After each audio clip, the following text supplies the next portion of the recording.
channel. So for today's vlog, samahan niyo ako guys. Samahan niyo ako mga bebesh ko na mag-get ready with me kasi pupunta kami ngayon sa Balanga, sa tito ko, kung saan mag-aano kami doon. Mag-relax lang naman, mag-unwind. So for today, mag-ano tayo? Ano muna tayo? Samahan niyo muna ako ngayon na mag-get ready with me. So first, nakapag-lotion naman ako ng legs ko. So maglo-lotion na ako ng aking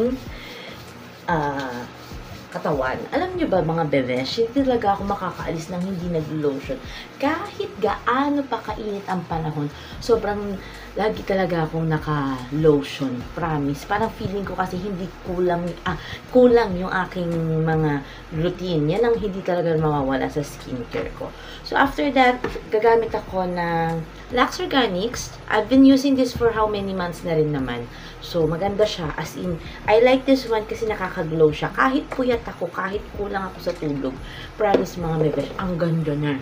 Ang ganda ng epekto nito sa akin. Sobrang nakaka-clear siya ng aking skin. Yan. So, naubusan ako guys ng what do you call this? Serum. So, hindi mo na ako maglalagay. Ito naman yung ginagamit kong sunscreen. Ano siya? Tinted sunscreen from Fairy Skin. So, hindi to sponsored ha. I bought this na. Talaga namang, bakala pa hindi pa tayo umaabot sa ganyang spot. Meron naman na nag-sponsor before, pero ito, hindi pa. Yan. So, mga bebesh, ito ginagamit ko. Actually, paubos na. Inaantay ko pa yung dating ng aking in-order sa online. Online ko kasi ito binibili. Wala kasi nito dito sa Olonga po. So ayan. Habang mag-get. Tapos, guys, meron din pala ako isa pang na gusto ko i-try ngayon na product. Dahil nakita ko kasi na maganda siya talaga. As in, sobrang, lagi siya lumalabas sa FYP ko sa TikTok. So, ayun. Medyo may konti pa. Kaya pa. Sana nga makapunta kami sa mall or makakita pa ako ng ibang sunscreen na fit din sa face ko. Wala kasi ako talaga makita ang ganito dito. So, lagi ako nag-aantay. So, ayan. So, ayan na siya, guys. Lagay mo na natin. Kasi nga, syempre, hindi ka pwedeng walang sunscreen, lalo na sa mga panahon ngayon. So, sobrang init at talagang kailangan merong sunscreen. Ito nga daw according to Rihanna, sunscreen is the most important makeup or skin routine. Not makeup kasi hindi naman ito makeup eh. It's treatment or ano sa mukha natin. So guys, mga besh, ito ang aking gagamitin. I don't know kung makakatulong ng malaki sa akin to. Char. Itong aking nabili ko to obviously sa online. Ito yung Zero Pores na primer from OTWOO. So, yan. Try natin siya, guys. Ha? Ayan. Kasi nga, parang ang ganda ng mga reviews sa kanya. So, try natin. Ayan siya. Sabi, ganun lang daw. Ayan. Ayan. So, while having this, ito pa lang kasi, ngayon pa lang ako nag-start na gumamit ng primer. Ay! Shoot. Yan, o, diba? Ayan siya, guys. So, maganda naman siya, in fairness.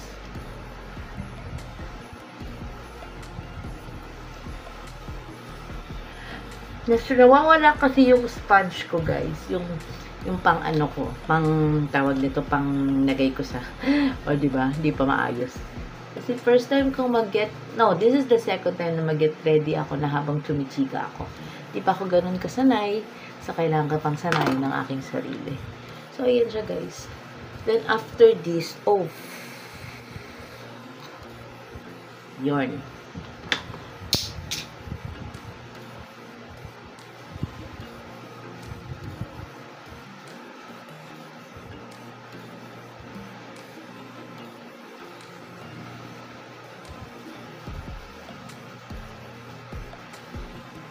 Kasi sabi nila, mas maganda daw na may primer.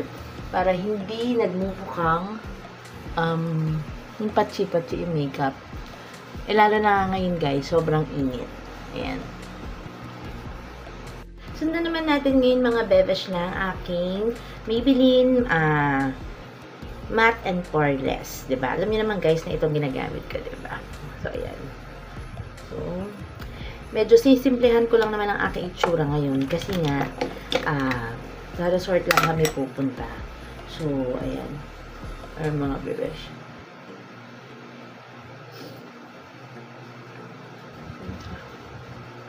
Ayan siya na. Alam ko hindi ako ganun ka-proper mag-makeup, pero okay na ako. Pag ganun, okay na ako sa itsura ko.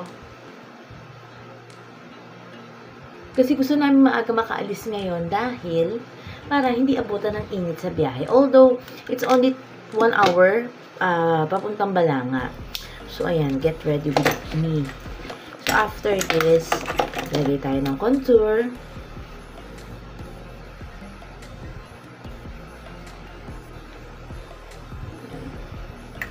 So, yan siya na. Yan talaga.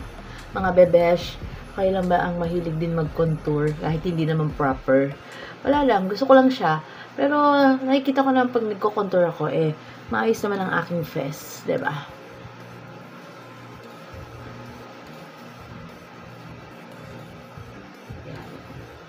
Yan, mga bebesh.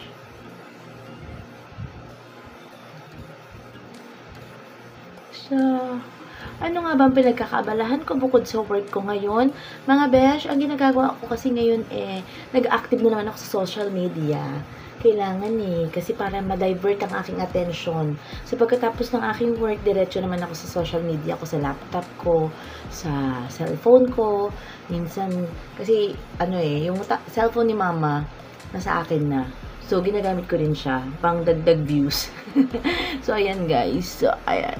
Medyo okay na siya. Then, after this, kailangan ko ng konting paano sa mukha, sa kulay sa ating face. Ayan. Para naman medyo ano-ano tayo ng konti, diba? Kulay-kulay. Minsan, pag hindi na kinakaya ng brush ko, kasi wala pa naman akong proper brush ng kinakaya ko na lang siya. Hindi naman iba, kagaya niyan. Mas na siya pag kinakamay ko. Ewan ko sa iba. Basta kunwari nila marunong ako mag-makeup. Ayan. Ganun lang siya. And then, syempre yung kilay na ito nga galing sa Says.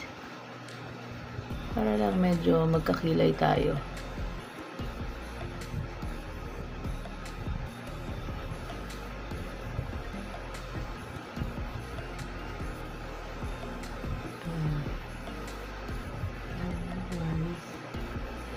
Ayan, bebesh ko. Ayan, diba?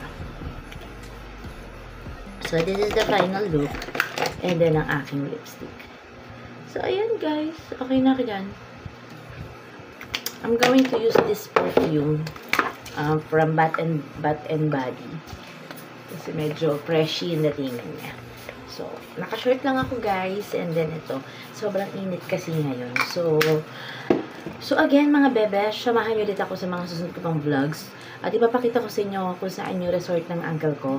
And then, we will be having fun. And then, banding doon. So again, mga bebesh ko, see you on my next vlog.